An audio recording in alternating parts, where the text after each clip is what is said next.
Hola a todos, bueno, tenemos aquí a Mónica Arias. Si te soy sincera, Mónica, el buque Piracán lo he creado para personas como tú. En el sentido que son pues personas que llevan una formación del copón, una experiencia del copón y por no dedicar tiempo a lo que es el negocio y la visibilidad, pues pasáis desapercibida cuando realmente tendríais que ser las que todo el mundo conoce y todo el mundo tiene realmente presentes. Bueno, como ella, todos los demás, ¿eh? No, ahora no os pongáis celosos. Pero realmente Mónica y yo nos conocemos hace muchos años, aunque hemos ido interaccionando por mail, por mensaje, en persona no nos hemos visto. Bueno, sí que nos hemos visto, Sí, en un curso. pero no, bueno, que ha sido como en diferentes etapas y la verdad que me sabe muy mal cuando, pues eso, ¿no? Veo pues toda la trayectoria que tienes, todo el conocimiento, el buen hacer que tienes y eso, ¿no? Quiero que te conozcan todos, que eso, que llegues a más personas y que muchas más pues puedan beneficiarse de tu sabiduría, vamos. Así que... Qué bonito, por Dios. Yo te quiero dar las gracias, Patri, porque es una oportunidad, bueno, esto me hace muchísima ilusión y bueno, que nos des la oportunidad en general a todos, pero que bueno, hace mucha ilusión, así que nada, al ataque. Ah, por ello. Pues nada, yo os quería comentar hoy y hablar un poquito sobre el miedo en los perros. Yo tengo, por ejemplo, en la foto está mi perrita África, que es desde África, es de Senegal. Y bueno, pues me gustaría transmitir un poco cómo reconocer el miedo en nuestros perros, por qué tienen esos miedos, qué tipos de miedo hay y qué podemos hacer sobre todo para ayudarles. Y aquí, bueno, pues podemos ver a África cuando llegó a España, que la adopté, y aquí, por ejemplo, ella estaba viendo un perro a lo lejos. Ella ya había tenido unas experiencias de pequeñita negativas con perros, entonces al ver perros por aquí en España pensaba que le iba a pasar algo malo. ¿Cómo podemos reconocer que hay unos signos de miedo? El miedo es una respuesta emocional que puede sentir el perro cuando ve un estímulo, como puede ser otro perro, como puede ser una persona, ruidos, pues es muy típico, por ejemplo, los fuegos artificiales o todo junto también que puede ser. Entonces, ¿qué vemos en nuestro perro?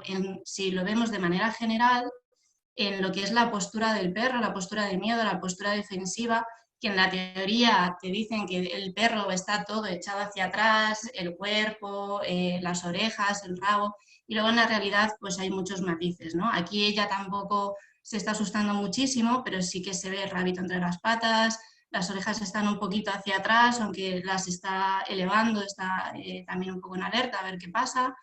Y luego, aparte de lo que es la postura corporal y que ya ha hablado Virginia esta mañana en lenguaje canino, pues hay otros signos como pueden ser las pupilas que se dilatan, se hacen más grandes, puede haber jadeo, puede haber salivación, temblores y luego las respuestas ante una amenaza, ¿no? El perro o bien se puede quedar bloqueado y a África esto le pasa mucho, por ejemplo, ¿no? Se queda como congelada y no reacciona, o hay perros que intentan esconderse o hay otros que intentan huir, ¿no? Son las respuestas típicas ante una amenaza.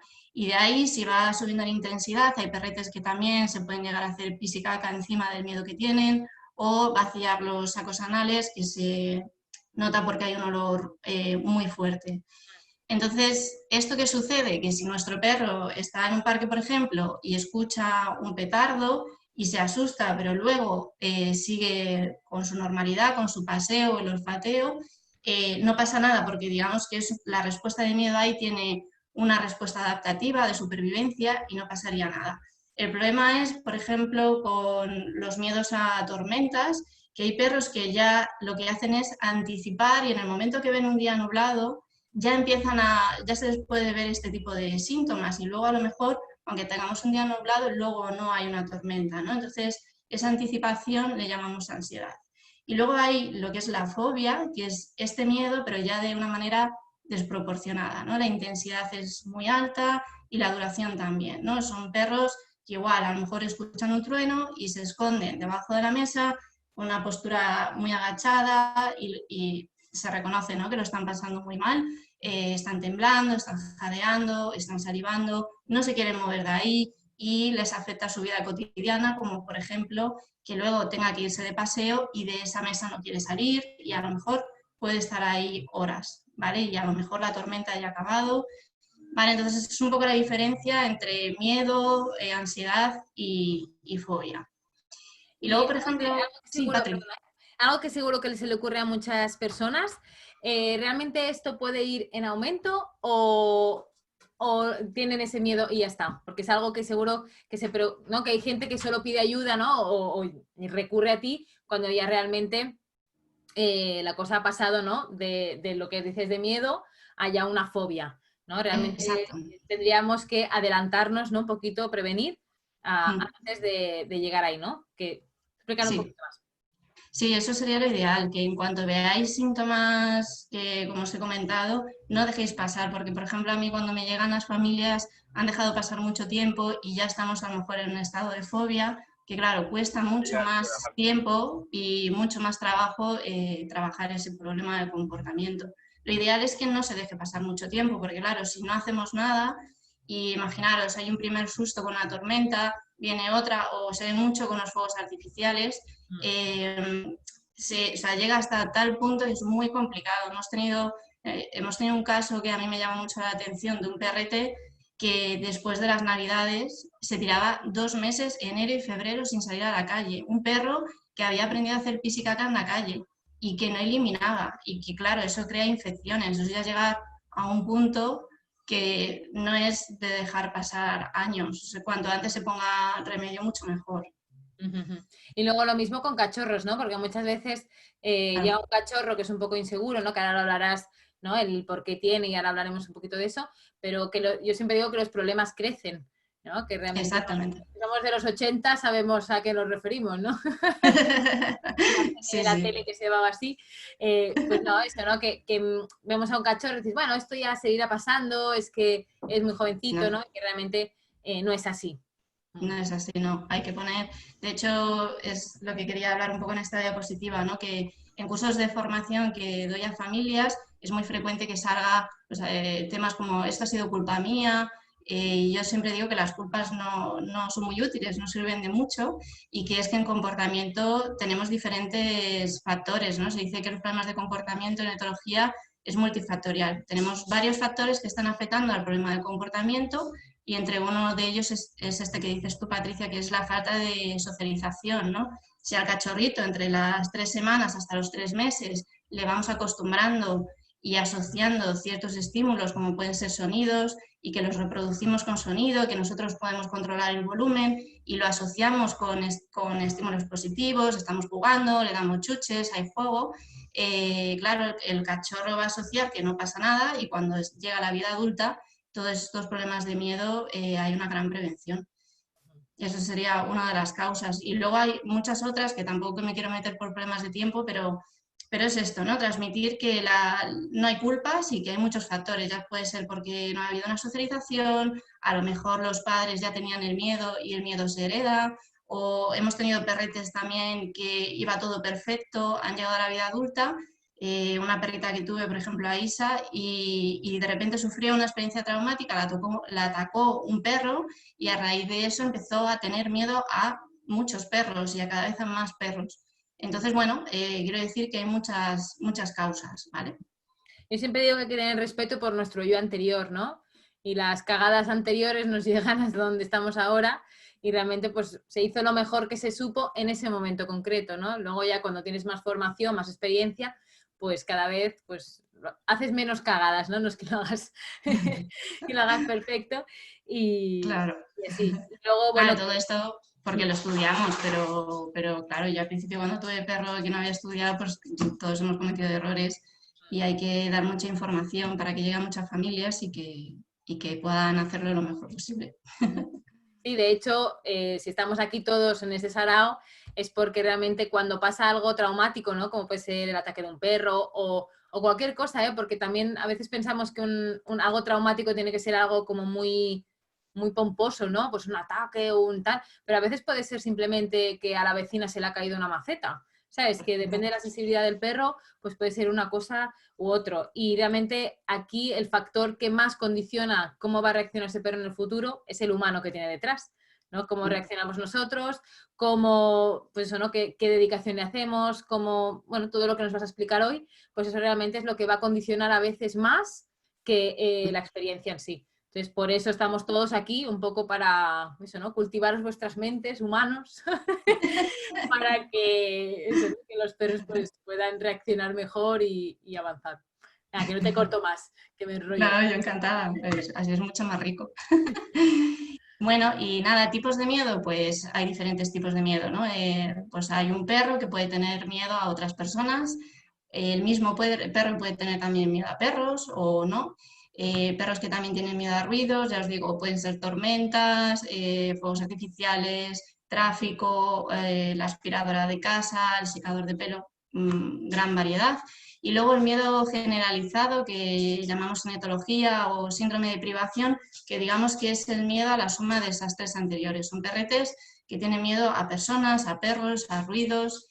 Y aquí este caso, por ejemplo, yo lo comento mucho de un perrete que vi, que era un beagle y lo había adoptado una familia y era un perro que lo habían rescatado de un laboratorio de experimentación. Claro, estos perrillos solo han conocido un chenil, un laboratorio y la poca asociación que tenga con personas es los experimentos que le hayan hecho, ¿no? Entonces, este perro cuando llega a la casa, hay algunos que lo que les pasa es que viven escondidos a lo mejor debajo de una cama y solo se atreven a salir a beber agua y a comer y a hacer pis y caca en la casa cuando la familia se ha ido a dormir, por ejemplo, o cuando se van de la casa, ¿no? Entonces, estos casos ya son el extremo, digamos, ¿no? Y tenemos que trabajar ahí, pues que se acostumbren a la familia y en estos casos es más conseguir el máximo de bienestar para estos perrillos. Y bueno, os comentaba el caso de esta perrita que, por ejemplo, había tenido una experiencia traumática con otros perros y por eso lo desarrolla. O lo como dices tú, Patri, que pues cachorrillos que a lo mejor la familia no ha sabido que había que hacer una socialización. Y claro, muchos perros lo que vemos es que vienen del campo y cuando vienen a lo mejor a vivir a la ciudad con nosotros, pues no saben lo que es un coche, una moto pues, generan este tipo de problemas. Entonces, ¿cómo podemos ayudar a estos perros que tienen miedo? Lógicamente, con cada problema de comportamiento, que es muy importante saber en qué punto estamos, en qué tipo de problema de comportamiento tiene ese animal, porque cada problema de comportamiento tiene un tratamiento, pero yo lo que he intentado es sacar un poco las pautas generales que sirven para los cuatro, porque no me da tiempo a explicar el tratamiento de cada patología, y en general, lo que sí que seguimos trabajando e informando con los casos en etología es explicar que es muy importante no castigar a estos animales, porque a veces nos encontramos pues, que el perro no está haciendo eso para que, como me dicen a veces, pues como para fastidiarme y demás, ¿no? Aquí ayuda, y esto también se ha comentado esta mañana con las compañeras, es muy importante empatizar y ponernos en el lugar del perro. Y creo que todos tenemos miedos, ya sea porque nos van a sacar sangre, miedo a volar, miedo al metro, miedo a serpientes, por ejemplo, ¿no? Y imaginaros yo que si tengo miedo a serpientes, encontrarme un profesional que me diga, pues bueno, para curarte te voy a llevar a un montón, para que tengas un montón de serpientes y te cures, ¿no? O tener un familiar y cuando sufro ese miedo que me esté regañando, levantando la voz o dando toques. Entonces lo que vemos en la mente del perro es que si ya está en una situación que entiende como negativa y se suma más negatividad, como pueden ser los castigos, lo que vemos es que el animal empeora, ¿vale? Y luego, por otro lado, la inundación, en nuestra opinión, está contraindicada. Es una técnica que se hacía antiguamente y que consiste en esto, ¿no? Nos imaginamos que tenemos miedo a las serpientes y te llega un profesional que para curarte lo que va a hacer es exponerte a un montón de serpientes, ¿no? Es muy arriesgado y sobre todo... ¿Cómo? Digo que ojalá fuera antiguamente, vamos a decirlo más alto. Bueno, Antiguamente, sí. En otra época, vamos a decirlo y así sea la realidad. Por desgracia se sigue utilizando, pero es ponernos en el lugar de ellos. A mí no me gustaría un profesional que me expusiera a ese estrés, ¿no? Y hay técnicas que son más éticas y más respetuosas con ese ser y son mucho más eficaces, ¿no? Que es lo que os explico a continuación, que no hace falta sufrir para curarte en una terapia, sino todo lo contrario. Entonces, imaginaros un profesional que lo que te dice es tranquila, no pasa nada, entiendo lo que te pasa, estoy aquí para ayudarte y te voy a enseñar una serie de herramientas que te ayude a ir superando ese miedo poco a poco y cuando tú estés preparada. Y no vamos a pasar a la siguiente fase hasta que tú no estés preparada. Y así es como me gusta trabajar, o sea, es como se trabaja en humana y como me gusta trabajar a mí con los perros. Entonces, en una primera fase, lo que recomiendo es evitar aquello que le da miedo al perro. Y mientras le vamos a enseñar una serie de herramientas al perro que le van a ayudar a superar ese miedo poco a poco y cuando el perro esté preparado. Es un poco lo que consiste la modificación de conducta y no hay prisa porque la evolución la marca el animal, ¿vale? Y de hecho es que los perros son muchísimo más rápidos que nosotros en terapias de este tipo, ¿no? Entonces, bueno, solo es un poquito de paciencia. Y luego, pues medidas de seguridad, pues por ejemplo, una cosa tan sencilla como que un perro que tiene miedo, aunque estés en un parque y veas que no pasa nada y le sueltas de la correa, si de repente suena un petardo, por ejemplo, hemos tenido muchos casos de que panican y cruzan carreteras y se dan atropellos. Entonces, pues vamos a autorizar una correíta para que no pasen ese tipo de cosas. Una cosa muy sencilla que puede tener consecuencias muy positivas como evitar un atropello. Y luego pongo otras medidas. Perdón. Tú como psicóloga humana, porque bueno, Mónica, además de etóloga canina también, y felina, también es psicóloga humana, porque nos están preguntando por aquí mucho, ¿no? Y al final cuando hablamos de empatía, ¿cómo podrías hacer para que los humanos entendiéramos mejor lo que está sintiendo el perro? ¿Cómo compararías algo de humano con algo de perro, ¿no? Porque, como has dicho ahora, ¿no? De que los humanos somos mucho más lentos. Por ejemplo, no sé, un miedo a volar, ¿no? O algo así, ¿no? Porque nos preguntan por aquí, por ejemplo, qué sensación se puede asemejar en el humano lo que está sintiendo un perro, ¿no? Y por otro lado, también eso, ¿no? El cómo nosotros evolucionamos respecto a superar o cambiar hábitos, simplemente. Claro. A ver, a mí me gusta mucho poner ejemplos más en humanos porque creo que ayuda más a empatizar y yo que he tenido la oportunidad de trabajar en humana, ya sea con niños, con personas con discapacidad, yo lo que he visto es que esto es muy parecido y que lo que te cambia es la especie.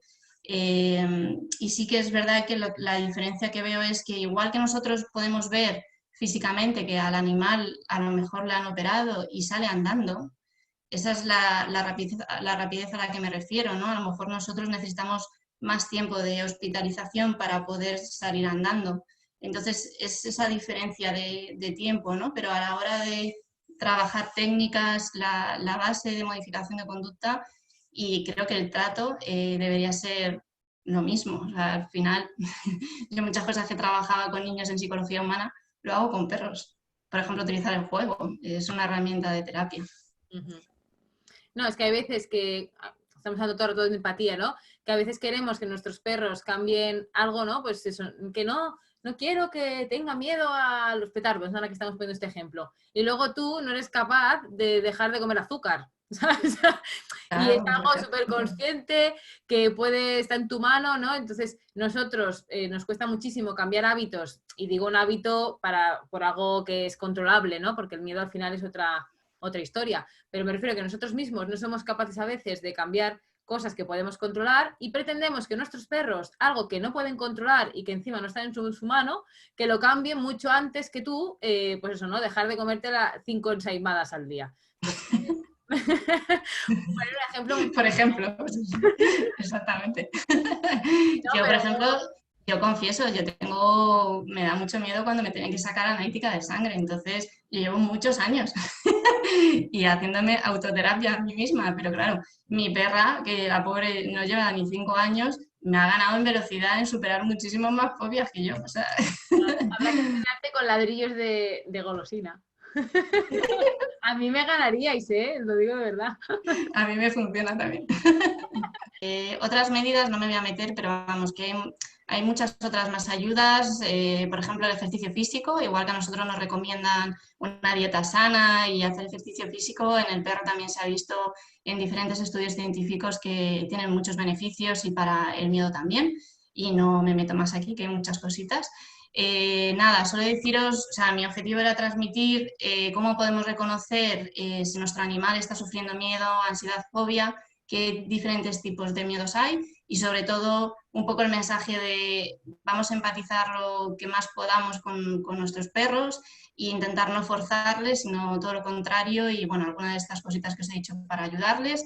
Y si queréis más información, bueno, Patri os va a dejar el enlace o si no, podéis escribirme un correo, os envío la presentación en PDF y toda la información que necesitéis, yo encantada de Y bueno, Mónica informar. está en Madrid, que no lo hemos dicho. Estoy en Madrid, sí. Pues muchísimas gracias. Ya os digo, os Muchas animo gracias a ti. a que la sigáis de cerca porque va a currar mucho los próximos meses, y ya aún no lo sabe, pero es así. Y, y vais a ver muchos contenidos y muchas cosas que, bueno, pues vais a aprender y vais a ver un poquito. Ahora nada, ahora ha sido solo, vamos, aquí la patita, ha sacado ahí la pezuñita, pero nada, hay muchísimo más que vais a aprender con ella y nada, ahí lo dejo. Muchísimas gracias, Moni, cariño. Mil gracias, Patri, mil gracias.